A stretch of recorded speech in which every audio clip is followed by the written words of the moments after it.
함께 보실 하나님 말씀은 구약성경 역대하 34장과 35장입니다. 11월 29일 역대하 34장과 35장을 읽는다는데 다 읽기는 시간이 좀 제한이 되어서 34장 1절부터 13절까지를 함께 봉독한 이후에 설교를 통해서 전체 내용을 살펴보겠습니다.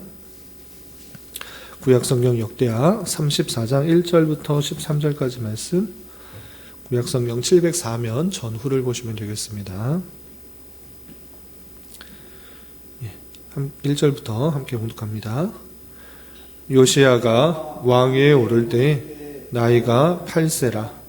예루살렘에서 31년 동안 다스리며 여호와 보시기에 정직하게 행하여 그의 조상 다윗의 길로 걸으며 좌우로 치우치지 아니하고 아직도 어렸을 때 곧 왕위에 있은 지 8년에 그의 조상 다윗의 하나님을 비로소 찾고 제12년에 유다와 예루살렘을 비로소 정결하게 하여 그 산당들과 아세라 목상들과 아로 새긴 우상들과 부어 만든 우상들을 제거하여 버리매 우리가 왕 앞에서 바알의 제단들을 헐었으며 왕이 또 그 제단 위에 높이 달린 태양상들을 짓고 또 아세라 목상들과 아로 새긴 우상들과 부어 만든 우상들을 빻아 가루를 만들어 제사하던 자들의 무덤에 뿌리고 제사장들의 뼈를 제단 위에서 불살라 유다와 예루살렘을 정결하게 하였으며 또 므낫세와 에브라임과 시므온과 납달리까지 사면 황폐한 성읍들에도 그렇게 행하여 제단들을 허물며 아세라 목상들과 아로 새긴 우상들을 빻아 가루를 만들며 온 이스라엘 땅에 있는 모든 태양상을 찍고 예루살렘으로 돌아왔더라. 요시야가 왕위에 있은 지 18제에 그 땅과 성전을 정결하게 하기를 마치고 그의 하나님 여호와의 전을 수리하려 하여 아살랴의 아들 사반과 시장 마아세야와 서기관 요아스의 아들 요아를 보낸지라.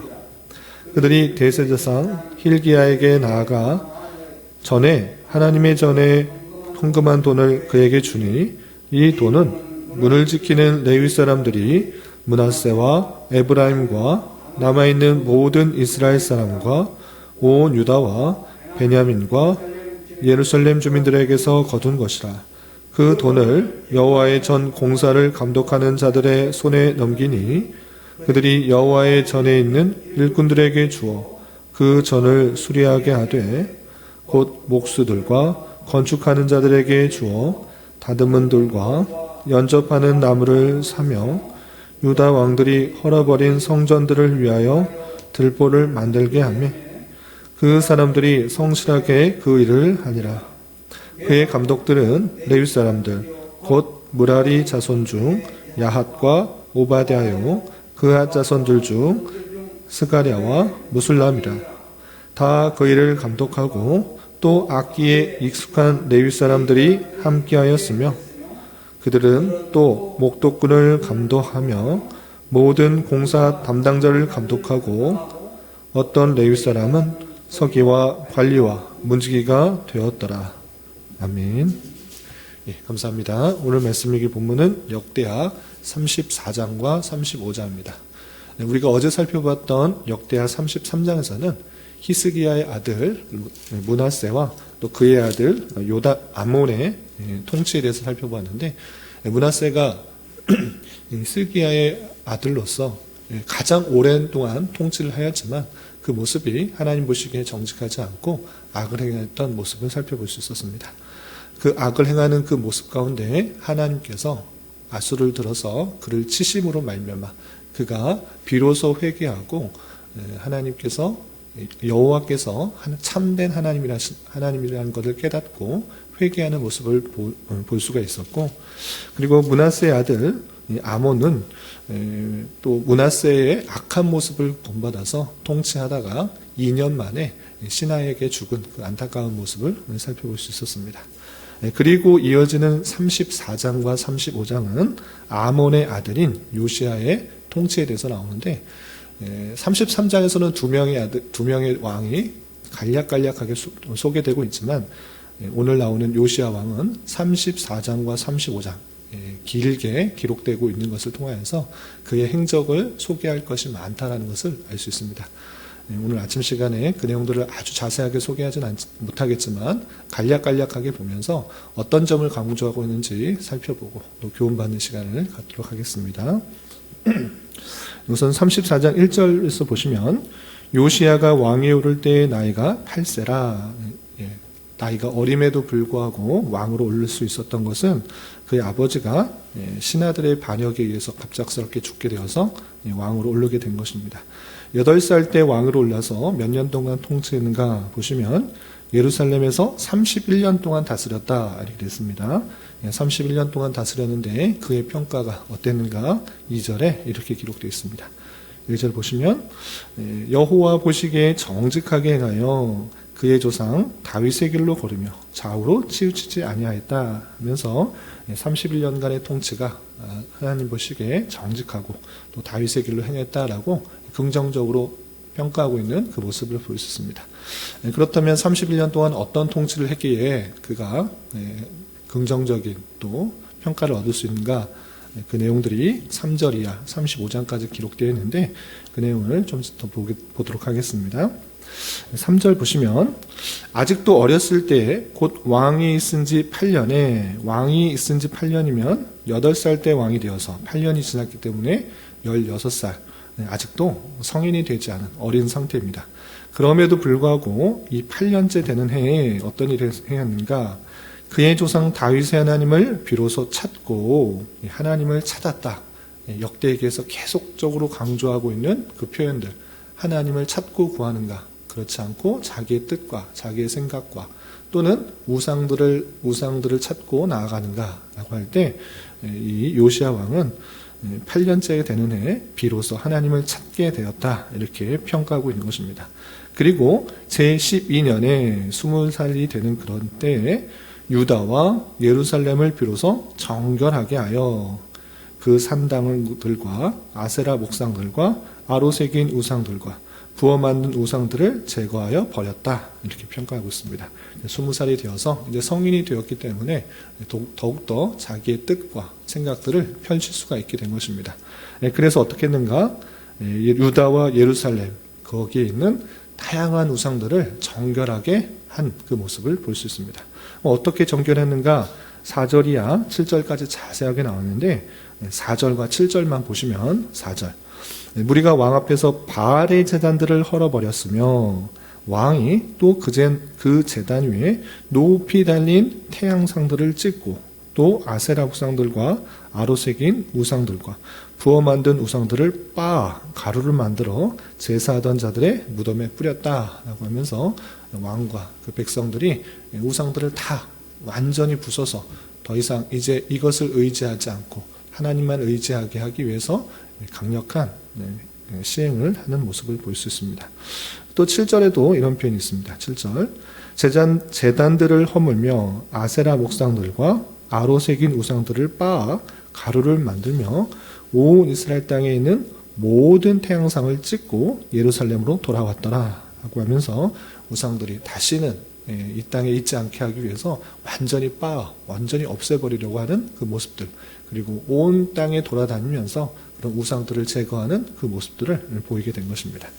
이렇게 왕으로 올린 지 12년째 되는 때 이렇게 우상의 모습들을 척결하는 그 모습들을 가지고 있고 거기서 그치는 것이 아니라 왕위에 있은 지 18째 때가 됐을 때 비로소 더 성전을 정화하고 성전을 복구하는 가운데 아주 중요한 사건이 발생합니다. 어떤 일이 있었는가?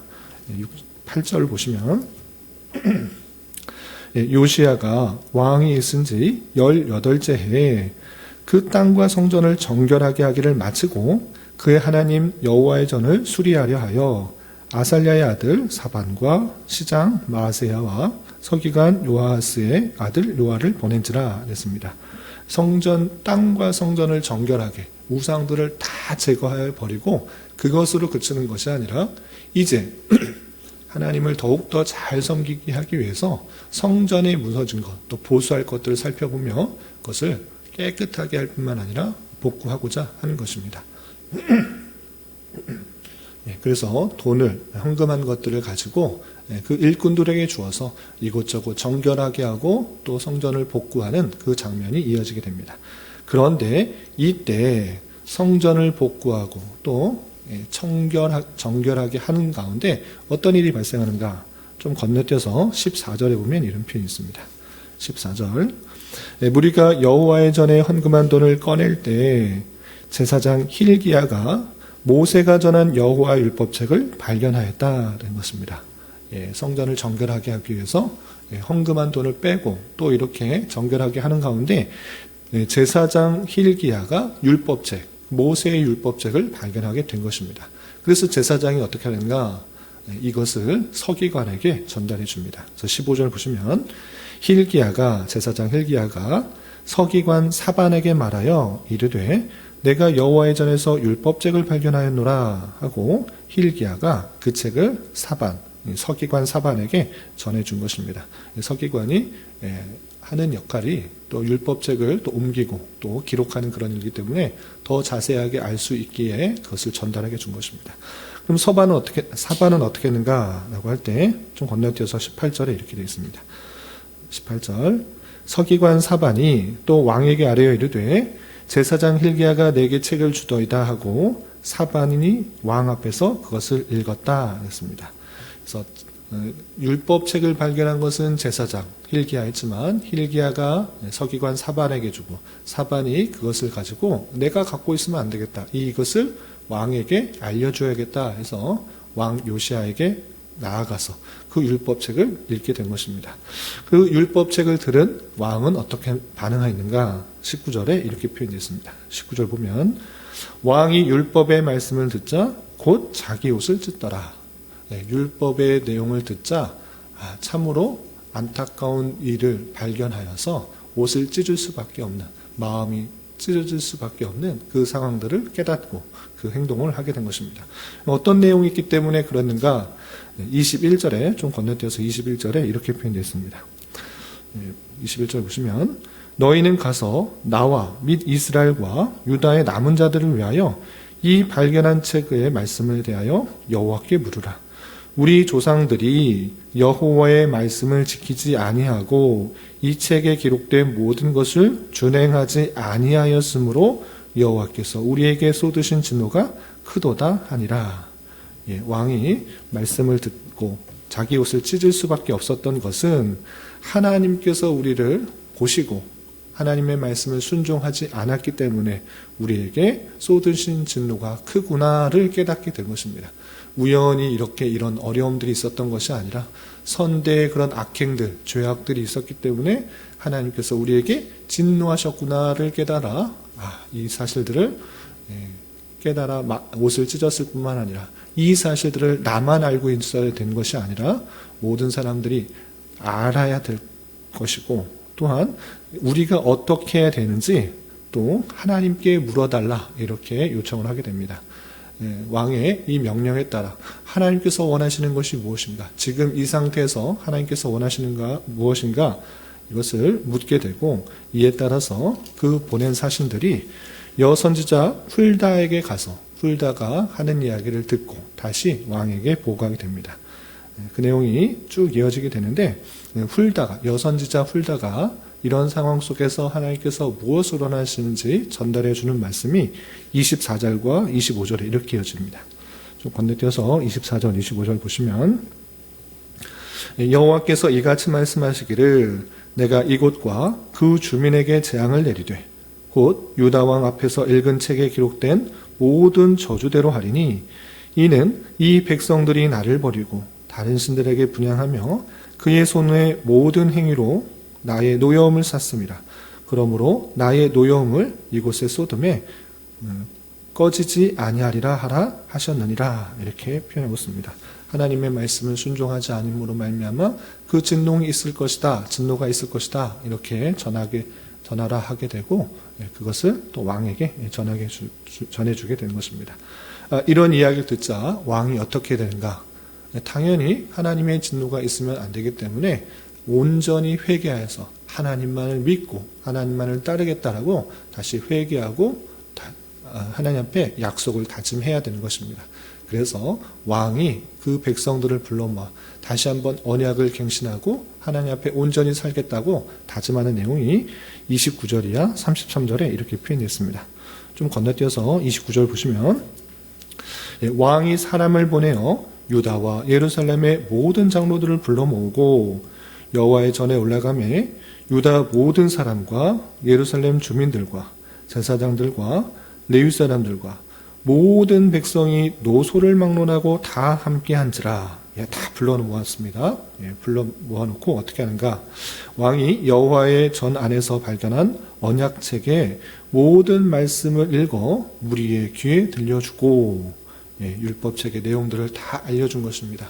하나님의 말씀을 순종할 때 주시는 그런 은혜들, 그러나 순종하지 않고 또 하나님을 따르지 않게 되고 우상을 숭배하게 될 때 임하게 되는 진노, 그 모든 것들을 알려준 것입니다. 그리고 31절 왕이 자기 처소에 서서 여호와 앞에서 언약을 세우되 마음을 다하고 목숨을 다하여 여호와를 순종하고 그의 계명과 법도와 율례를 지켜 이 책에 기록된 언약의 말씀을 이루리라 하고 예루살렘과 베냐민에 있는 자들이 다 여기에 참여하게 하매 예루살렘 주민이 하나님 곧 그의 조상들의 하나님 언약을 따르니라. 이렇게 되었습니다. 이렇게 하나님의 말씀을 순종하지 않게 될 때 진노를 당할 수밖에 없다는 것을 깨달아 모든 백성들이 회개하고 오직 하나님만을 더욱더 섬기는 자가 될 수 있도록 언약을 맺는 장면이 나오게 됩니다. 이렇게 언약을 맺는 그 모습들을 통하여서 또 역대기 기자는 어떻게 평가하는가?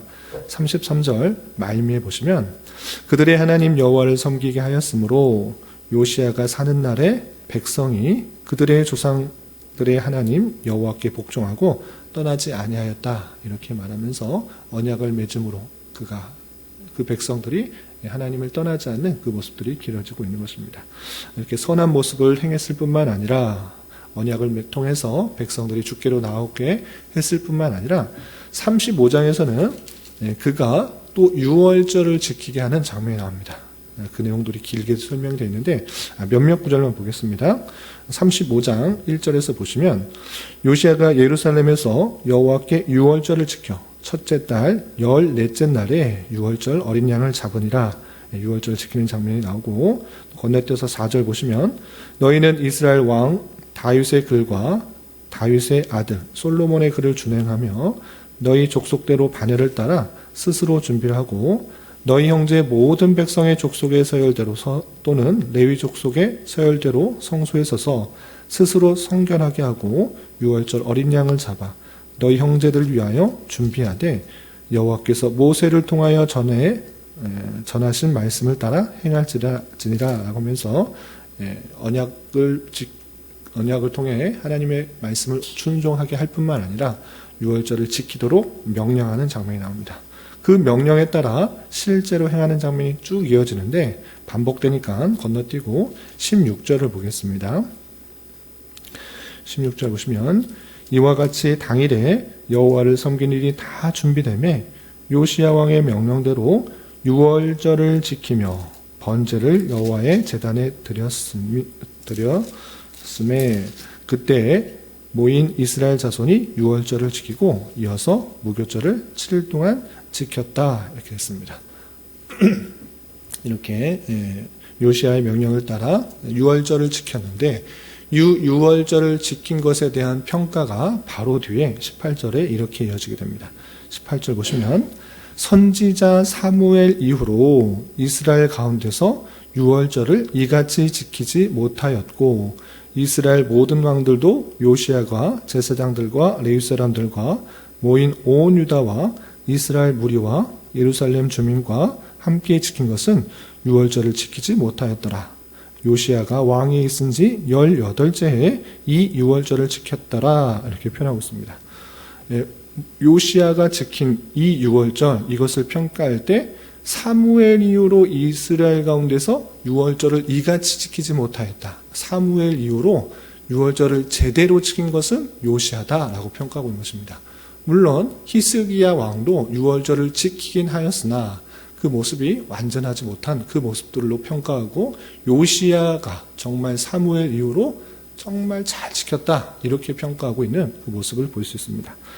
그리고 20절 이하 마지막 27절에는 요시야가 어떻게 죽었는지에 대해서 나오는데 요시야는 애굽의 바로 느고가 전쟁을 하러 북진을 하는 가운데 있어서 자기가 하나님께 묻지 않고 그 전쟁을 막아서다가 바로 느고가 나는 너를 칠 생각이 없다. 왜 여기를 막아서느냐? 라고 했을 때 그것을 애굽이 북진하는 것을 막지 못하면 자기 나라가 위태할 것을 스스로 염려하여서 그것을 하나님께 묻지 않고 그 전쟁에 참여했다가 우연히 쏜 그 화살에 맞고 죽는 그 안타까운 장면이 이어지게 됩니다. 그 마지막 죽음에 대해서는 좀 나중에 또 설명하기를 바라며 오늘 34장과 35장 길게 되었는데 간단히 요약하면 이렇습니다.